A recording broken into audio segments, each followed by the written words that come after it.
Hi, this is Reece Healey, and welcome to another segment of Tell Me a Story in 2 Minutes. We're going to continue with Into Thin Air and resume Chapter 6. So here we go. Sit back, relax, and enjoy. Michael could hardly breathe as he gazed up at Dennis, the gun directly pointing at his forehead. This shouldn't have surprised Michael. He had so much suspected that Dennis had been keeping close tabs on him. As sweat began to pour down Michael's face, Dennis motioned him to sit on the couch and not to say a single word until he finished talking. It turned out Dennis was an FBI agent coming to arrest Michael. Once this news was given to him, Michael's eyebrows furrowed and his heart rate accelerated by a second. Michael had been on the island for less than 24 hours. What the hell had he done? Dennis then sat on the chair directly across from Michael, his hands held in supplication before he began speaking. He had come to let Michael know that a body had been found on Long Bay Beach and he was being taken in as a suspect. What the hell? Michael could hardly believe his ears. Dennis then explained that the body that washed up to the shore was Christine's. Michael was about to pass out from shock when he looked up at Dennis to plead with him that he didn't do it, that he had no contact with her, let alone being aware that she was even on the island.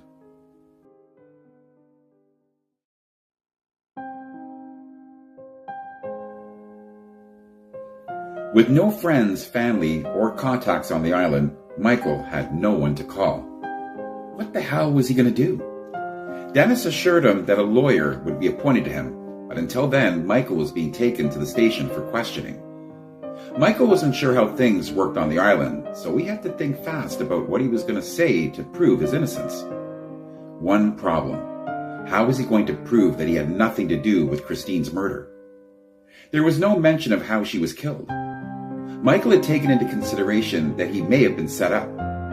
It was becoming very obvious to him that he had an enemy, and that enemy either wanted him killed or at the very least framed for Christine's murder. One way or another, Michael had to get closer to Dennis and learn everything he could. The police station was located minutes away from the hotel, just outside downtown Charlotte Amalie. Michael was fortunate enough to be taken in without being handcuffed, albeit to speak to one of Dennis's colleagues to clear up this nonsense. In less than 30 seconds, Michael was seated in what appeared to be an interrogation room, a very small room that almost made Michael break out into another panic attack from the apparent claustrophobia being felt by him. Before Dennis began his interrogation, he asked Michael if he would like a glass of water. Without having to answer him, the look in Michael's eyes said it all. Dennis left the room for a minute before returning with 2 tall glasses of water. With the glass placed before him, Michael took one small sip and placed the glass to the side, wondering if something had been put in his water. Michael didn't know what these officers were capable of, and for all he knew, the thought of Dennis not being an FBI agent had crossed his mind. Michael surely felt trapped. He just didn't know how he was going to get out of this. Before Michael was questioned, he made one simple request: to see Christine's body, but to no surprise, they had refused. Michael knew deep down inside that they had nothing on him, and even though he was theoretically on U.S. territory, this was an island in the Caribbean, far away from the mainland. Besides, Michael was Canadian, and to make matters worse, there was no embassy on the island. So, to put it bluntly, he was completely screwed.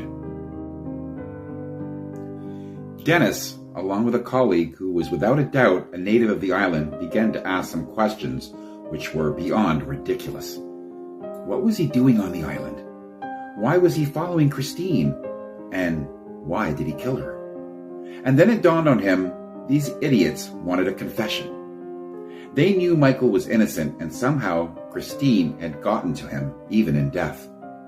There was only one thing that didn't make sense. Who killed Christine? And why?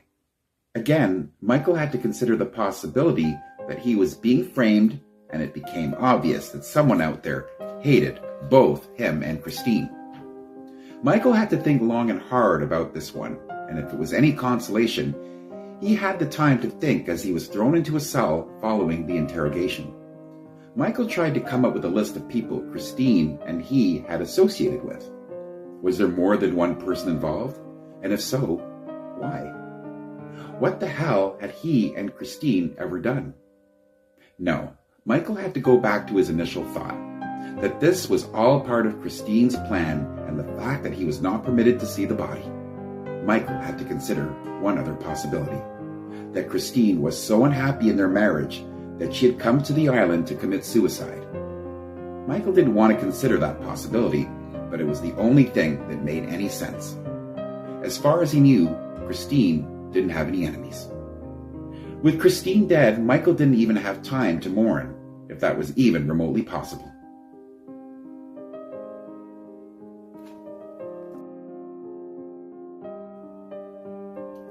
How was Michael supposed to feel?